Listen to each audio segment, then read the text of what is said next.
Hello everyone, welcome to Vajiram pointers daily prelims analysis और dated October 6। पहला article discuss करते हैं। अब देखो, इसका पीडीएफ जो है वो टेलीग्राम पे अवेलेबल है और उसका लिंक जो है डिस्क्रिप्शन में है। तो तुम्हें करना क्या है कि पहले वीडियो देख लेनी है और उसके बाद अगर तुम्हें लगे कि हाँ पीडीएफ से पढ़ना है कुछ तो पढ़ सकते हो। अब देखो, ये आर्टिकल जो है ये हमारे GS2 मेंस के लिए बहुत इंपॉर्टेंट है, गवर्नेंस वाले सेक्शन में। क्योंकि असम गवर्नमेंट ने लॉन्च किया नया कंसेप्ट को डिस्ट्रिक्ट का। बेसिकली हो क्या रहा था कि असम में नई डिस्ट्रिक्ट की डिमांड्स बहुत इंक्रीज हो रही थी कि नई डिस्ट्रिक्ट बना दी जाए, नए तालुक्स बना दिए जाए। तो बेसिकली उसी को एड्रेस करने के लिए उन्होंने कोड डिस्ट्रिक्ट का सिस्टम लॉन्च किया है। अब इसको समझने से पहले हम डिस्ट्रिक्ट एडमिनिस्ट्रेशन को समझ लेते हैं, ठीक है। अब देखो, मैं ये नहीं कह रहा हूँ कि सिर्फ इसी तरीके का एडमिनिस्ट्रेशन हो सकता है डिस्ट्रिक्ट में। बेसिकली हमारी कंट्री में अलग अलग जगहों पे अलग अलग तरीके का एडमिनिस्ट्रेशन फॉलो किया जाता है डिस्ट्रिक्ट में। बट ये बुक में दिया हुआ था, गवर्नेंस वाली बुक में, लक्ष्मीकांत की गवर्नेंस वाली बुक भी आती है, उसमें दिया हुआ था, ठीक। तो देखो, डिस्ट्रिक्ट डिवाइड होती है सब डिवीजन में। उसके बाद नीचे आता है तहसील या तालुक, उसके नीचे आता है सर्कल या परगना, उसके नीचे आता है हमारा विलेज, ठीक। तो जो डिस्ट्रिक्ट है और जो सब डिवीजन है, इसके बीच में बनेगी हमारी को डिस्ट्रिक्ट, ठीक।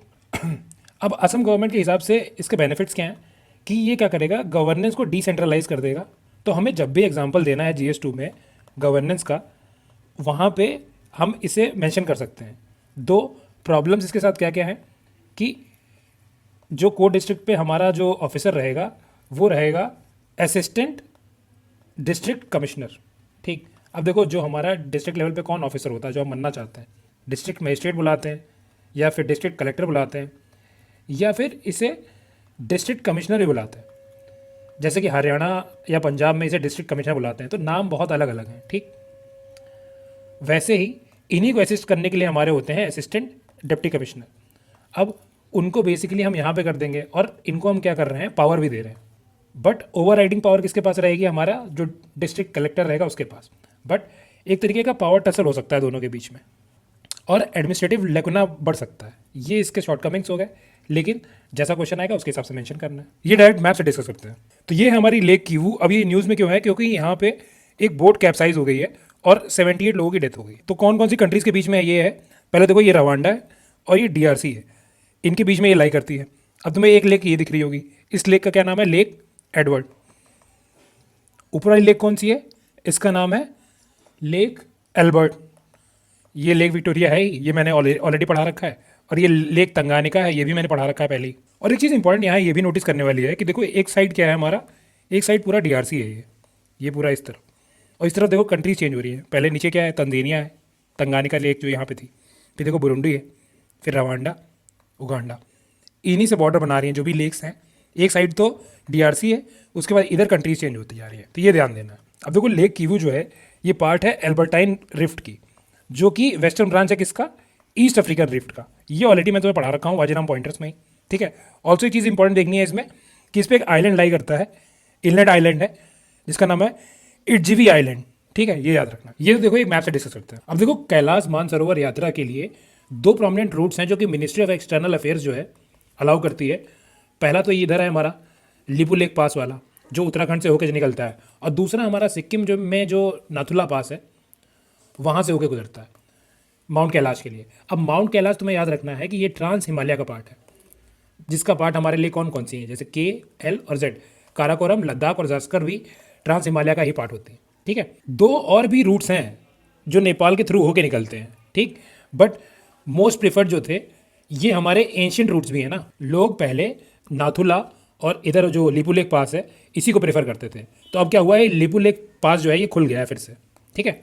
अब देखो, अगर तुम PYQs उठाओगे तो तुम्हें एक एज ऑफ डूइंग बिजनेस करके इंडेक्स के क्वेश्चन मिल जाएंगे, 2 या 3, ठीक। ये वर्ल्ड बैंक का इंडेक्स था, बट इसमें कुछ फ्रॉड था या फिर इनके जो क्राइटेरिया था वो सही नहीं था, इस वजह से बंद कर दिया गया 2021 के बाद। अब इसी को रिप्लेस करने के लिए आ रहा है हमारा बिजनेस रेडी इंडेक्स। तो मेन बात जो याद रखनी है कि वर्ल्ड बैंक का ये इंडेक्स है, और वर्ल्ड बैंक के अंदर क्या क्या आता है, देखो यहाँ लिखा है IBRD और IDA, इंटरनेशनल डेवलपमेंट एजेंसी, और international bank for reconstruction and development, ठीक। और जो बाकी जो 3 होते हैं उनको मिला दो तो क्या बन जाता है, वर्ल्ड बैंक ग्रुप। ये ऑलरेडी मैंने बता रखा है। और अभी क्या करेगा, 54 इकोनॉमीज को कवर करेगा और 2026 तक ये इंक्रीज करेगा, 180 तक पहुंच जाएगा। देखो, जो हमारा एज ऑफ डूइंग बिजनेस था उसमें भी 10 पैरामीटर थे, इसमें भी 10 पैरामीटर हैं, ठीक। अभी पैरामीटर्स मेंशन नहीं है, तो मैं कवर नहीं कर रहा हूँ, जब मेंशन होंगे तो उसे कवर कर लूँगा, ठीक है। बाकी बाकी कुछ नहीं है। नेक्स्ट चलते हैं। अब देखो मध्य प्रदेश की कैबिनेट ने क्या कर दिया है, अप्रूव कर दिया है मेमोरियल और गार्डन फॉर रानी दुर्गावती, ठीक। तो ये इंपॉर्टेंट किस लिए है, क्योंकि ये गोंड किंगडम की क्वीन थी, ठीक। इनिशियली ये बिलोंग करती थी चंदेला डायनेस्टी को, फिर इनकी मैरिज हो जाती है दलपत शाह से, जो कि गोंड किंगडम का रूलर रहता है, ठीक।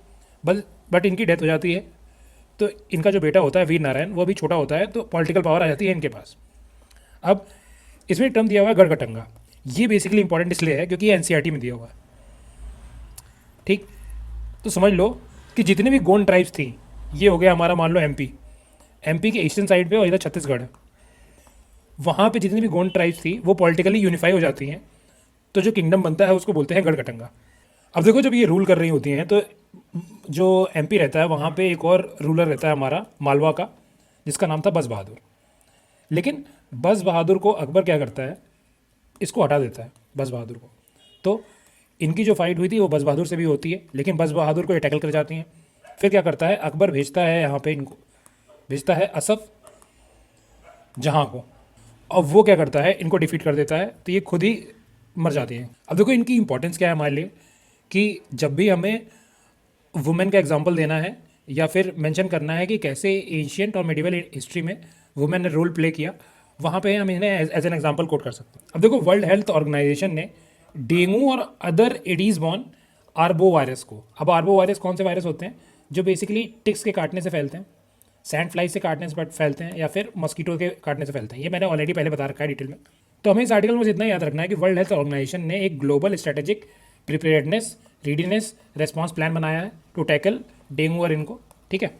ऑल्सो इसमें एक चीज़ मैंशन हुई है, देखो ग्लोबल वेक्टर कंट्रोल रिस्पॉन्स, ये भी याद रखना है कि WHO का ही इनिशिएटिव है। Also global arbo virus initiative, ये भी WHO का ही है। अब देखो DRDO ने ट्रायल्स कंप्लीट कर लिए हैं 4th generation very short range air defence system का। तो देखो वेरी शॉर्ट रेंज से खुद ही पता चल जा रहा है कि इसकी रेंज जो है वो शॉर्टर है, और ये टारगेट किसको करता है, लो एरियल थ्रेट्स को, मतलब हवा में जो लेस एल्टीट्यूड की जो थ्रेट्स होती हैं उनको टारगेट करता है। और ये लग रहा होगा बहुत इंपॉर्टेंट है, बट जब भी कुछ ना कुछ इसके साथ होता है तो ये न्यूज़ में आ जाता है, इतना इंपॉर्टेंट है नहीं है। और एक चीज़ जानने वाली ये है कि ये man portable air defence system है, मतलब कोई भी इंसान इसे उठा के सेटअप कर सकता है, व्हीकल की ज़रूरत नहीं होती है, ठीक है। हीराकुद डैम के कैनाल नेटवर्क में क्या हो रहा है, रेनोवेशन हो रहा है। ऑलरेडी मैंने हीराकुद डैम भी बता रखा है, मैंने महानदी रिवर बता रखी है, इसकी ट्रिब्यूटरीज भी बता रखी हैं, तो ये मैं नहीं बता रहा हूँ, ठीक है। अब देखो ये तो फालतू का आर्टिकल है, क्योंकि हमारे यहाँ की स्पीशीज़ है नहीं, तो हमें जानना जरूरी भी नहीं है, ठीक है। अब भाई जान ले लो मेरी ये इंडियन ग्रे वुल्फ तो मैंने पढ़ा रखा है ना, जब अटैक हुआ था किसका, यूपी में अटैक हुए थे इसके, तो मैंने पढ़ा रखा है पूरा डिटेल में, वहाँ से देख लो या रिवाइज कर लो, ठीक है। That's it for today, thank you.